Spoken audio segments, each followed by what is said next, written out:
Préjugés, volume 1, chapitre 9. Elisabeth passa la plus grande partie de la nuit dans la chambre de sa sœur, et le matin eut le plaisir de pouvoir répondre de manière assez favorable aux demandes de nouvelles que fit M. Bingley par l'entremise d'une femme de chambre, auxquelles s'ajoutèrent peu après les questions de deux élégantes personnes qui servaient Mademoiselle Bingley et Madame Hurst. Toutefois, en dépit de cette amélioration, elle émit le souhait qu'on envoyât à Longbourn un billet qu'elle avait rédigé et dans lequel elle priait sa mère de venir voir Jane pour juger par elle-même de l'état de la malade. Le billet partit aussitôt et l'on ne tarda pas à faire droit aux requêtes qu'elle contenait. Peu après le petit déjeuner, Madame Bennet arriva à Netherfield, accompagnée des deux plus jeunes de ses filles. Si elle avait constaté que Jane apparemment courait un danger, Madame Bennet eût été très malheureuse, mais ne craignant pas, en la voyant, que son mal pût avoir un caractère alarmant, elle perdit tout désir d'une guérison immédiate qui aurait vraisemblablement signifié son départ de Netherfield. Elle fit donc la sourde oreille lorsque Jane proposa qu'on la ramenât à la maison. L'apothicaire arrivait presque dans le même temps, n'y fut pas davantage favorable. Les trois visiteuses restèrent quelque temps au chevet de la patiente, puis Mademoiselle Bingley venant les inviter à se joindre aux autres, elles l'accompagnèrent dans la petite salle à manger. Bingley vint au-devant d'elle, espérant que Madame Bennet n'avait pas trouvé sa fille plus mal qu'elle ne s'y attendait.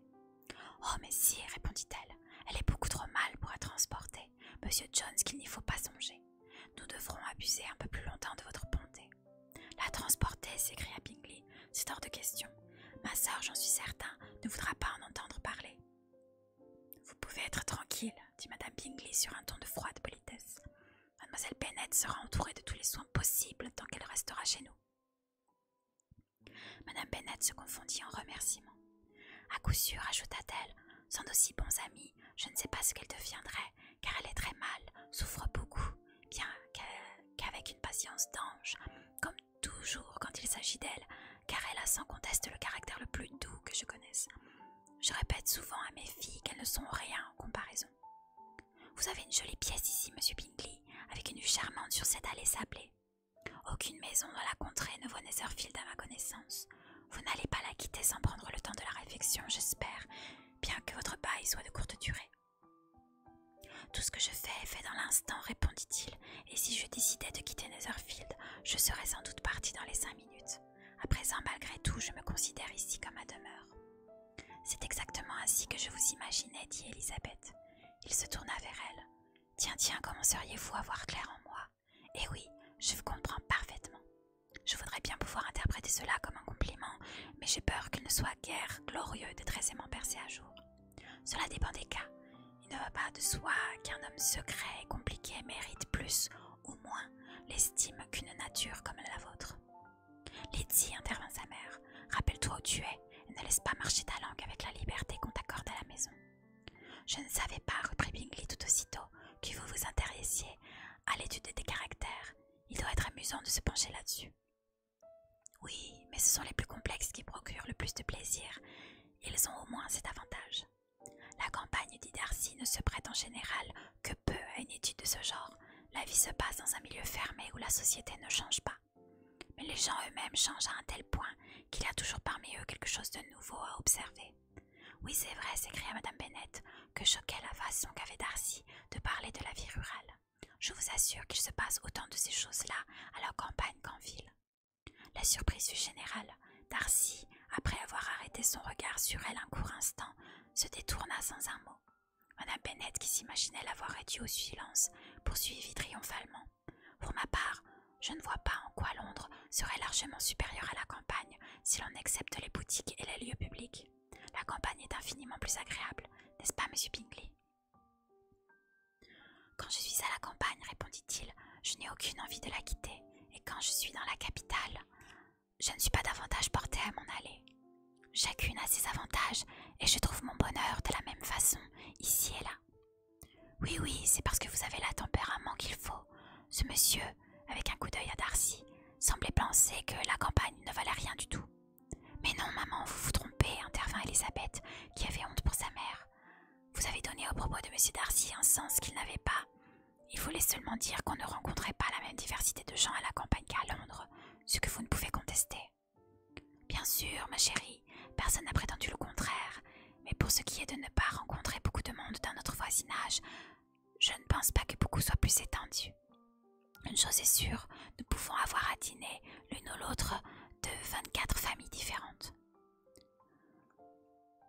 Seul un souci d'épargner Elisabeth permit à Bingley de garder son sérieux.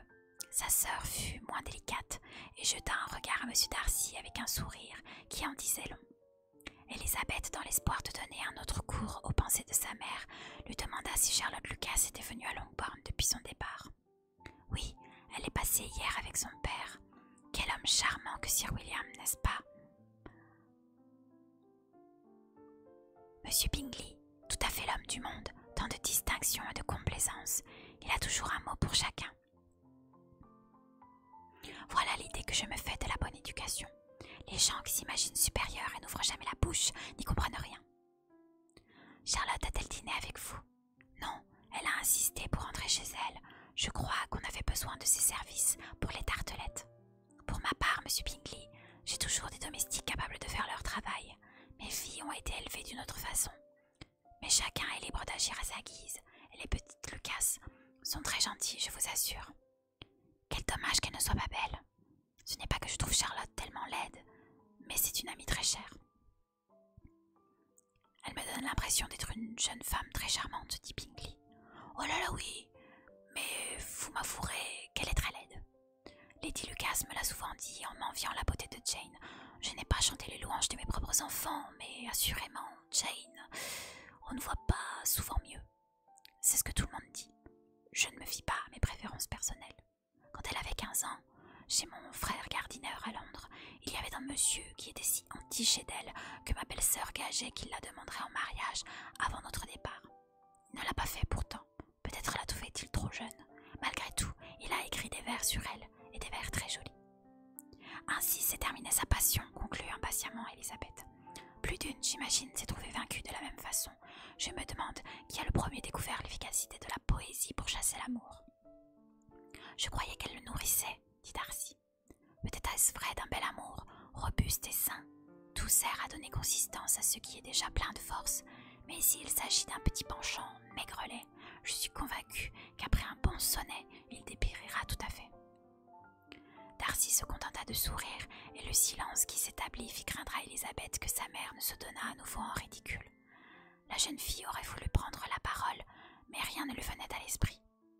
Après une courte pause, Madame Bennet se mit à renouveler à M. Bingley l'expression de sa gratitude pour ses bontés envers Jane, en y ajoutant des excuses pour le dérangement causé par Letty. Dans sa réponse, M. Bingley se montra d'une politesse qui n'avait rien de forcé, et il obligea sa sœur cadette à faire preuve aussi de civilité et à dire ce qui convenait en la circonstance.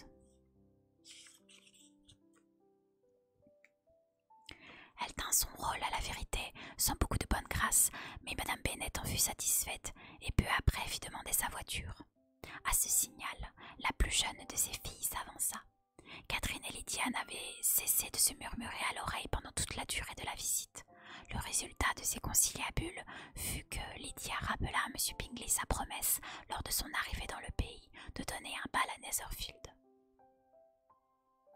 Lydia était une grande et forte fille de 15 ans, au teint frais et à l'air enjoué, la préférée de sa mère, dont l'affection lui avait permis de faire précocement son entrée dans le monde.